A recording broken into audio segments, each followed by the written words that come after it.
you've always wondered how to measure 6 feet or 1.83 meters approximately, this is how you do it without a tape measure.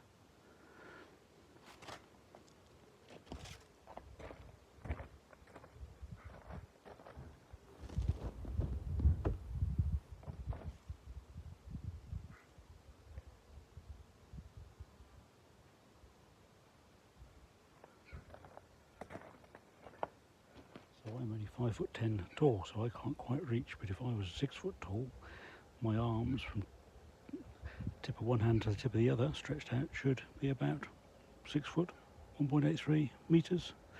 If you're a bit taller, you might even be able to, if you're 6'6", you might get to 2 meters.